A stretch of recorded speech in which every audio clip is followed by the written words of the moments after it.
حضرت خدیجۃ الکبریٰ کا حضور بڑا تذکرہ کرتے تھے جناب عائشہ کے سامنے اور تمام خواتین کے سامنے. حضرت خدیجہ کو نہیں بھولے رسول اللہ, اور بہت زیادہ تذکرہ کرتے تھے حضرت خدیجۃ الکبریٰ کا. تو حضرت عائشہ نے ایک مرتبہ کہا, یا رسول اللہ آپ اس بوڑھی خاتون کا بڑا تذکرہ کرتے ہیں, آپ اس عورت کا بڑا تذکرہ کرتے ہیں. تو رسول اللہ نے فرمایا کہ عائشہ, میرا خدیجہ نے اس وقت ساتھ دیا تھا جب میرا سب نے ساتھ چھوڑ دیا تھا. کیا بات. خدیجہ نے مجھے اس وقت تھاما تھا جب سب نے میرا ساتھ چھوڑ دیا تھا. عورتوں کو اس بات پر توجہ دینا چاہیے کہ ایک تو شوہر زمانے کا ستایا ہوا ہے, ہر طرح کی تکلیفیں ہیں, دن بھر میں صبح سے شام تک نہ جانے کن کن مشکل حالات سے ایک انسان گزرتا ہے پیسہ کمانے کے لیے. تو خواتین کو اس بات کا خاص خیال رکھنا چاہیے کہ ایک شوہر صبح سے شام تک جو رزق کی دوڑ بھاگ میں نکلا ہے وہ آسان نہیں ہے بازار اور مارکیٹ میں ٹہلنا.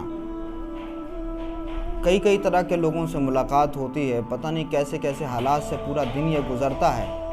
عورت کو گھر بیٹھ کر کے اس چیز کا احساس نہیں ہوتا اور وہ اپنے شوہر کی قربانیوں کو عزت نہیں دیتی, اور اس کو اس بات کا احساس نہیں ہوتا کہ وہ صبح سے شام تک کن مشکلات سے گزرتا ہے. تو اگر خاتون اور ایک عورت, ایک بیوی اگر اس بات پر توجہ دے کہ بھئی میرا شوہر پورا دن پریشانی سے گزرا ہوگا, تکلیفوں سے گزرا ہوگا, مصیبتوں سے گزرا ہوگا, نہ جانے کس طرح کی مشکل آئی ہوگی, کس طرح سے بات ہوئی ہوگی کسی سے, الگ الگ طرح کا اسٹریس لے کے پورے دن کا آدمی جب گھر پہ جاتا ہے اور اس پہ اگر خاتون صحیح انداز سے اس کا استقبال نہ کرے تو پھر آدمی جو پورے دن کا اسٹریس لیے ہوتا ہے اس پہ دباؤ اور زیادہ بڑھ جاتا ہے. تو اگر شوہر گھر سے رخصت ہو رہا ہے کام کے لیے تو عورت کو چاہیے کہ وہ دروازے تک اس کو چھوڑ دے, دروازے پہ آ کے اس کو رخصت کرے عزت کے ساتھ, ادب کے ساتھ, احترام کے ساتھ میں, اور ساتھ ہی یہ بھی کہہ دے جلدی واپس آئیے گا, آپ کا انتظار رہے گا. تو کم سے کم اس کو اس بات کا بھی خیال رہے گا کہ میرا انتظار کرنے والا کوئی ہے. اور جب شوہر کے آنے کا وقت ہو جائے تو گھر میں ماحول ایسا بنائے کہ پرسکون ماحول ہو, شوہر کو لگے کہ نہیں میری عزت کی جا رہی ہے اور میرا خیال رکھا جا رہا ہے اور میرے معاملات پر توجہ دی جا رہی ہے. ویسے ہی عورت بھی کوئی خالی نہیں رہتی ہے. اگر ایک عورت کے لیے مارکیٹ جا کر کے 1000 لوگوں سے ڈیل کرنا مشکل ہے تو ویسے ہی مردوں کے لیے کچن میں کھڑے ہو کر کے روٹیاں بنانا بھی بڑا مشکل ہے. تو خواتین کو چاہیے, عورتوں کو چاہیے کہ وہ اپنے شوہروں کا اس طرح سے ان کی قربانیوں کا خیال رکھیں. ویسے ہی شوہروں کو چاہیے کہ وہ عورتوں کی قربانیوں کا بھی خیال رکھیں, ان کی محنت اور ان کے کام کو بھی عزت دیں. روزانہ آپ پونچھا نہیں لگا سکتے. ایک مرد سے کہا جائے بھائی روزانہ آپ گھر میں پونچھا لگاؤ, لگا کے دکھا دیجئے. یہ عورت تو گھروں کا حسن ہے کہ جس گھر میں عورت نہیں ہوتی وہ گھر بے مزہ ہوتا ہے, اس گھر میں حسن ہی نہیں ہوتا ہے.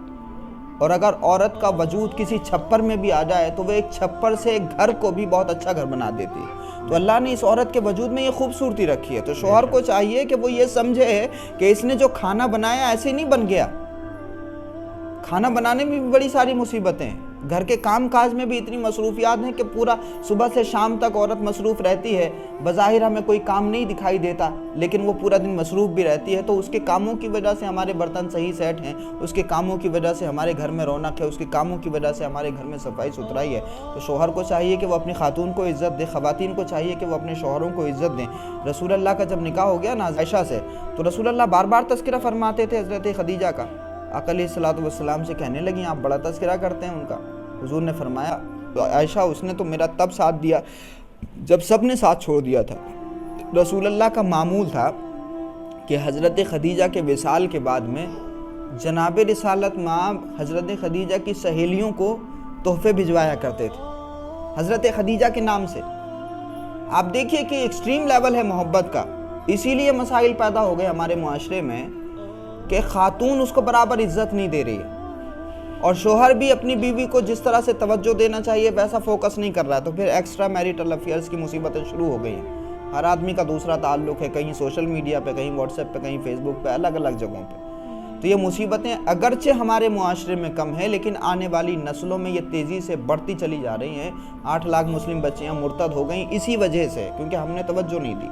تو آقا علیہ الصلوۃ والسلام نے جو اصول اور ضابطے بنائے ہیں ان ضابطوں کے مطابق اگر ہم اپنے گھروں میں ماحول بنا لیں تو ایک بچی کو یہ لگے گا کہ اسلام چھوڑ کر اگر میں دوسرے مذہب میں گئی تو کہیں بھی میری ویسی عزت نہیں ہوگی جیسی ایک مسلمان عزت کر سکتا ہے۔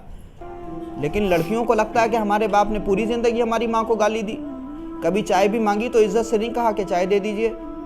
شوہر کو یہ لگتا ہے کہ اگر ہم نے آپ سے، جناب سے، تم سے بات کر لی، ادب اور احترام سے بات کر لی تو اس کی مردانگی پہ دبا آ جائے گا۔ تو اس لیے کبھی وہ عورت سے، خاتون سے آپ سے بات نہیں کرتا، تو تڑاک بات کر رہا۔ لیکن ادب اور احترام ہونا بھی بہت ضروری ہے۔